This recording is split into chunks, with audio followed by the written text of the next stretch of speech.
Hi everyone, I'm Becky the Science Tutor, and today we're diving into the electrifying world of electrolysis. If you've ever wondered how we split substances using electricity, or how we extract metals such as aluminium from their ores, that's electrolysis in action. So in this session we're going to explore how it works, why it's important in industry, and break down those tricky half equations. So let's get started. Okay, so for electrolysis to occur, we need to know what the properties of the substances are that we need to use. So to electrolyse a substance, it has to be ionic. And the reason that it has to be ionic is because we need those oppositely charged particles so that when we apply a potential difference to that solution, those ions will move to the opposite electrodes because they're attracted, because they're oppositely charged, and therefore we can separate them out. So the substance has to be ionic, and it has to be either molten, which means we've heated it up and it's melted, or dissolved in solution. Jumping ahead of myself there.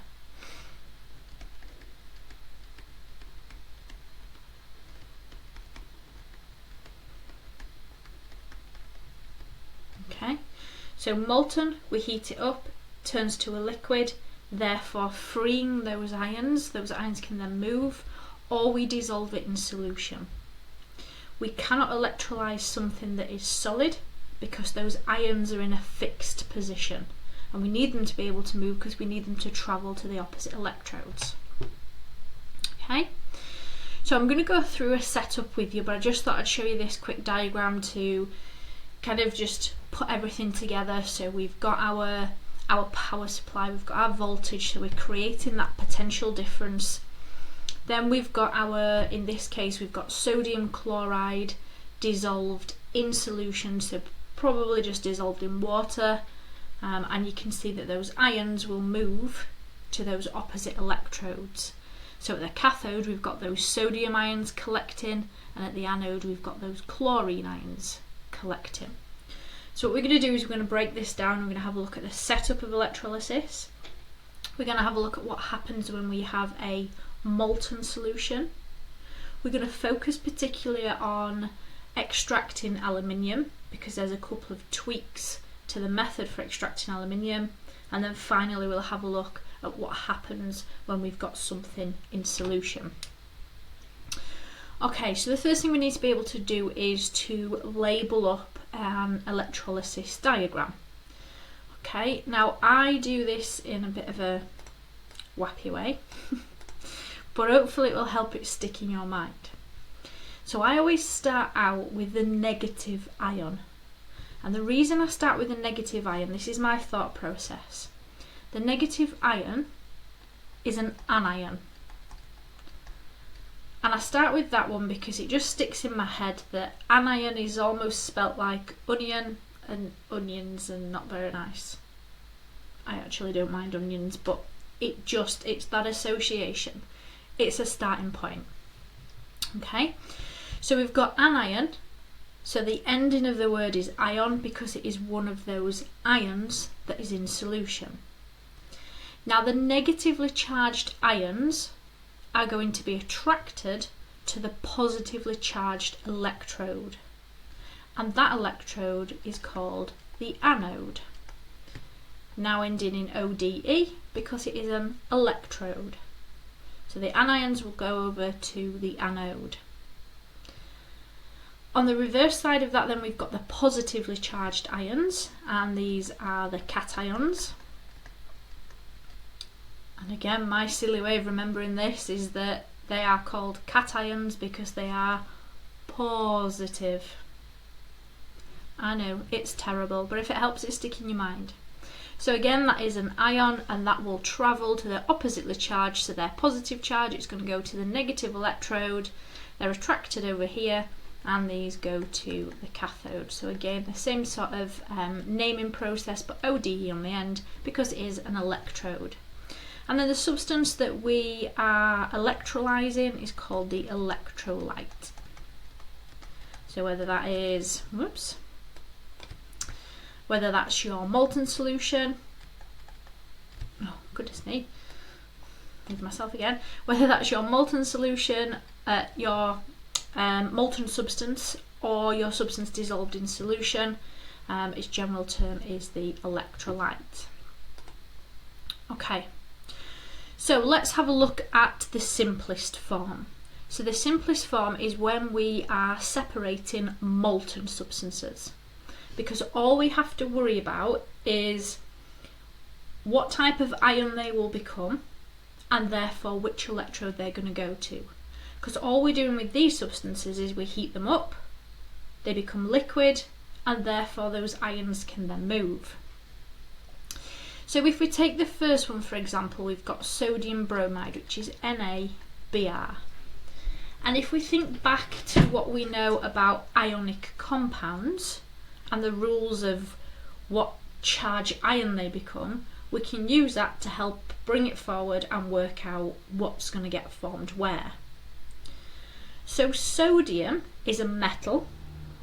Metals always lose electrons and become positively charged.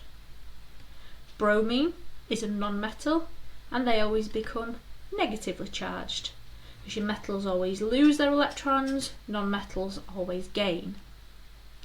So once we've worked out what charge ion they become, we can work out which electrode they're going to be attracted to. So sodium is positively charged, that is going to get attracted over to the cathode, and therefore in the cathode we're going to get sodium produced. Our bromine is negatively charged, that will be attracted to the anode, and therefore at the anode bromine is produced. Okay, now you might want to pause this video now and have a go at the rest yourself, or you can watch another example before we work through the rest. So potassium iodide, Ki. Work out which one is your metal. They're all ionic, so you have to have a metal and a non-metal in there. Remember, in exam you will have your periodic table to hand. So potassium, this time, not sodium. Potassium again is in group 1. It's a metal, therefore it will lose electrons and become positively charged. And iodine is a non-metal, will gain electrons and therefore will become negative charged. So at the anode, the positive electrode, here we're going to attract the iodine, and at the cathode we're going to attract the potassium. Okay. Again, calcium is our metal, so calcium will become positively charged, so that's going to be attracted to the cathode, and therefore fluorine will be formed at the anode. Magnesium oxide, magnesium is our metal, becomes positively charged, so will be attracted to the cathode. And our oxygen will gain electrons, become negative, get attracted to the anode. And finally with lithium chloride, lithium is our metal in group 1, becomes positively charged, so will get attracted to the cathode. And the chlorine will form at the anode. Now those of you that are on the ball, being eagle-eyed, you might notice that at the cathode, when we're looking at molten substances, at the cathode we get the metal formed, and at the anode we get the non-metal. And it's always going to be that way because they're the rules of the bonding and the gaining and losing of electrons. Metals are always going to lose electrons, therefore they become positive charged, and therefore they're going to be attracted to the negative electrode. Okay, so that's the first type. Okay, so that is molten substances. Okay, so here's a typical question. So this little table that we're going to have a look at, I'm going to go through the rest of the question, but I put it in more for the table because that is exactly what we have just been doing. So we're just working out what is going to get attracted to where. So here we've got zinc chloride. This is a sort of mid to lower level question because it's given you the charges of the ions, but knowing the rules that we've just gone back through, metals always become positive, so we're going to get attracted to the negative electrode. Okay, so it says when zinc chloride is molten, it will conduct electricity. This is what electrolysis is about.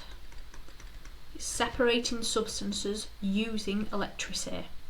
Only conducts when molten, so those ions can move, because when it's solid they're in that fixed position. Name the product that is formed at the positive electrode, so we're just going to use the diagram. Remember, if a diagram is there, it's there to help. Look at the positive electrode, what's travelling over there, we're going to get chlorine formed at the positive electrode. Explain why zinc ions move towards the negative electrode. So why do they go there? Well, the zinc are positive ions,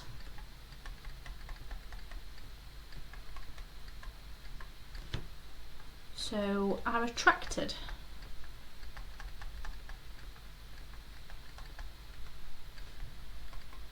to the negative electrode.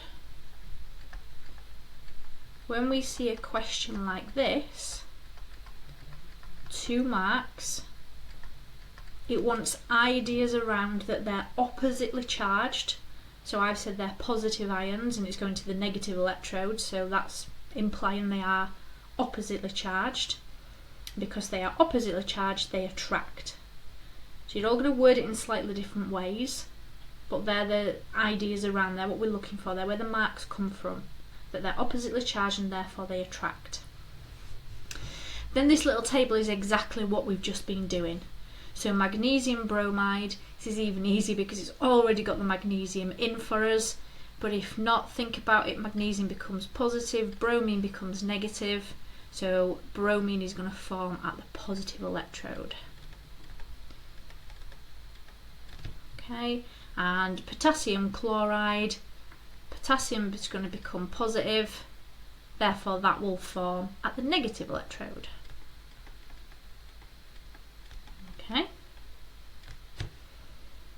Okay, so far. Nice and straightforward so far. Just got to start with ionic bonding, work it forward. Okay, now electrolysis of aluminium oxide. Similar, but looks a little bit different. And so I'm going to dive into this one just so that you've seen it, you're aware of those differences. So aluminium oxide is Al2O3.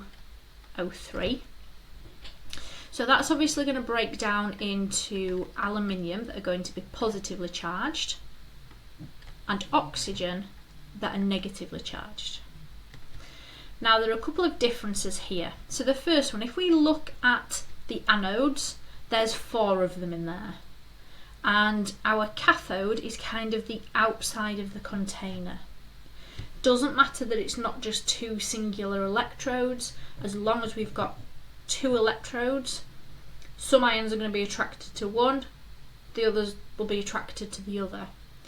Now this is done on an industrial scale because we extract aluminium to make other products. It's a very useful material, so therefore we've got 4 electrodes in there, and the aluminium, with it being positively charged, that's going to get attracted to the negative. So basically it's going to attract over, oops, put a big L, attract over to the sides of the container.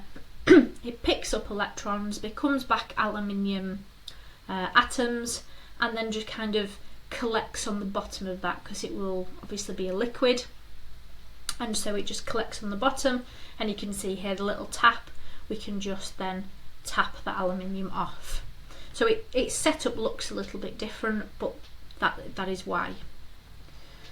The second thing that's slightly different is that we take our aluminium oxide and we dissolve it in molten cryolite. Excuse me. So we dissolve it in molten cryolite before we then heat it up to turn it molten. And what this does is it reduces the melting point.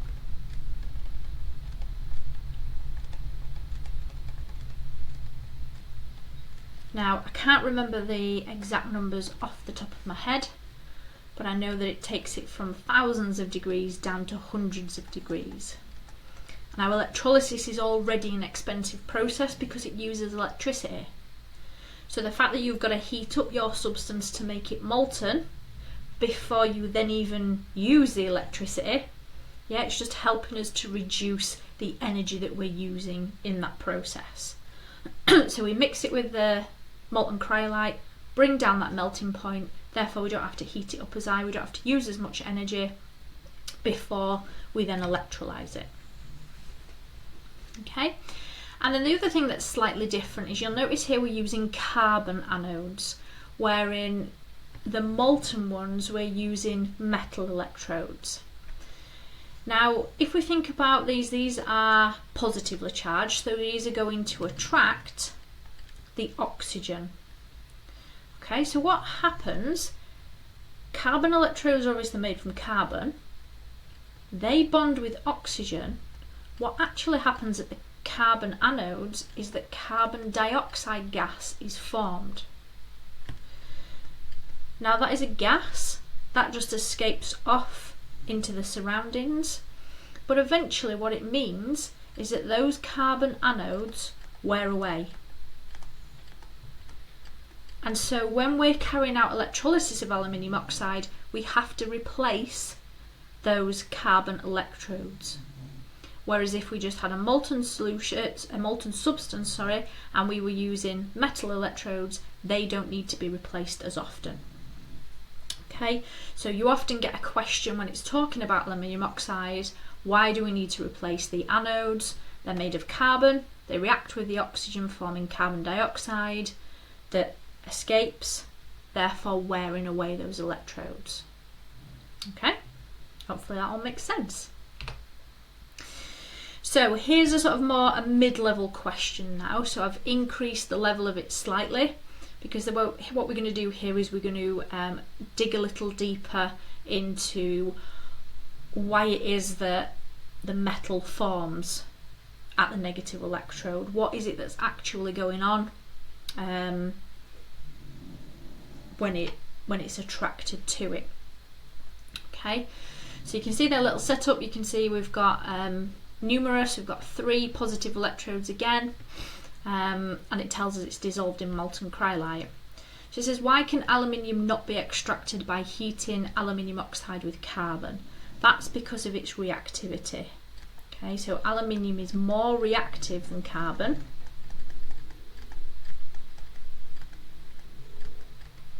And therefore we're not going to get a displacement reaction occur, and therefore we can't use carbon. Now, why aluminium forms at the negative electrode? So explain why aluminium forms at the negative electrode during electrolysis. So we're going to say the aluminium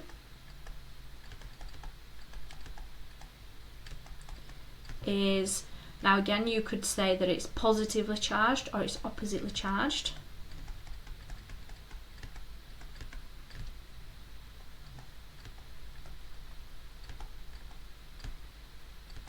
So is attracted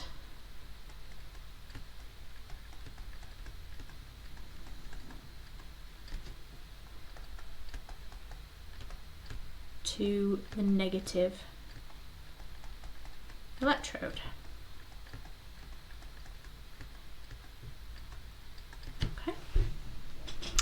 And here, this is why I've put this one in as well, because this has got a typical question of explain how carbon dioxide forms at the positive electrode during electrolysis. Because obviously we haven't got carbon dioxide in there, but what we do have is we've got carbon in the anodes, oxygen in the aluminium oxide, and it's those two that form. So we can say the oxygen ions are attracted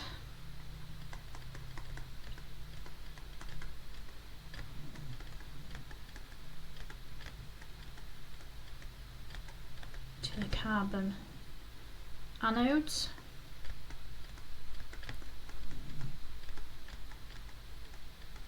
The carbon reacts with the oxygen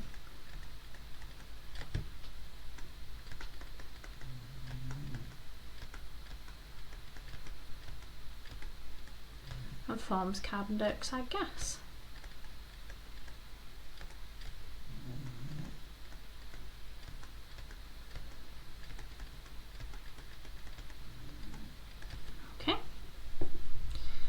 So that's taking it up a little bit of a level, a little bit more to remember when we look at how to extract aluminium from aluminium oxide.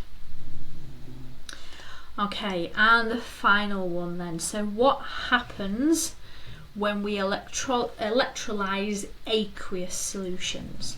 So these are the most tricky, and this is more aimed towards higher level thinking questions. So if we use this example, so what they've got is they've got sodium chloride, NaCl, and they've dissolved it in water, H2O. Now what actually happens is that water splits into H plus and OH minus ions. Okay, so we've got our sodium chloride, which forms Na plus Cl minus, but then we've also got H plus and OH minus. So in that solution we've now got 4 different ions rather than just the 2. So when we heated it up and we made it molten, we just had to worry about the 2 ions and where they were going to go. Now we've introduced water, we've got 4 ions, and so we've got to work out, well, what's going to get produced where. Okay, so the rules to this is that at the anode,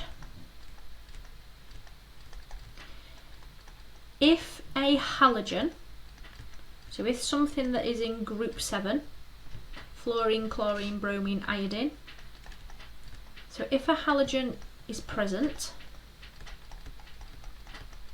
it is formed. Okay, so let's have a look. Have we got a halogen in the negative ions? Yes, we have. So that chlorine, as we can see there on the diagram, that chlorine is going to get produced. So I'm just going to kind of put a little cross through that because we've dealt with that one. Okay, how do we know what gets made at the cathode? Okay, so the rule for at the cathode is that if the metal is more reactive than hydrogen, so this is why I've put you this little reactivity series here. So if the metal is more reactive, so let's have a look. What have we got? We've got sodium. Sodium's right up there at the top. So yes, sodium is more reactive. So if it's more reactive, then hydrogen is produced. So I'll note that down for you.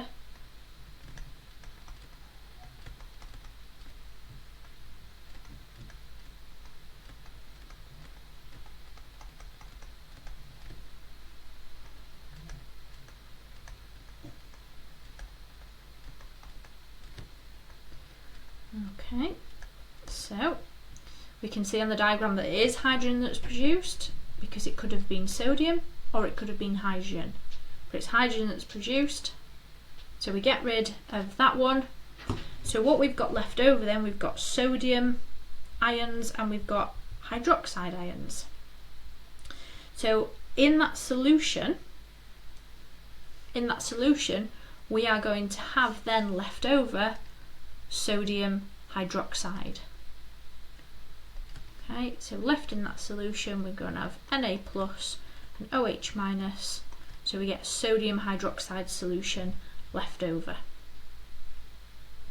Okay, so that's the most tricky one, but if you go by those rules you won't go far wrong. Okay, and here's a typical question then just to finish us off with this one. So it says the table of ions on the datasheet may help you, yada yada. Identify the products. So this is the same one that we were looking at. So sodium chloride solution, but if it's different, just follow those same rules. Okay, so A is some form of gas that is coming out. Yeah, so if a halogen is present, yes it is chlorine. So here we're going to have chlorine gas.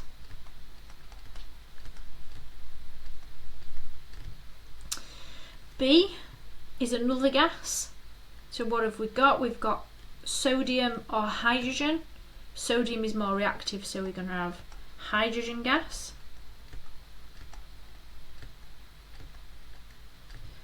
And C is what is left over. That is going to be our sodium hydroxide solution.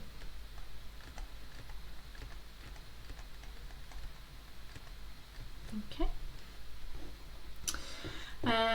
So here we've got the electrolysis of sodium chloride again. One of the products of electrolysis of sodium chloride is hydrogen. Why do hydrogen ions move to the negative electrode? If it's just talking about why do they move, it's because they are oppositely charged. Or you could say they are attracted, because if you're saying they're attracted, you're implying that they're oppositely charged. Whoops, they are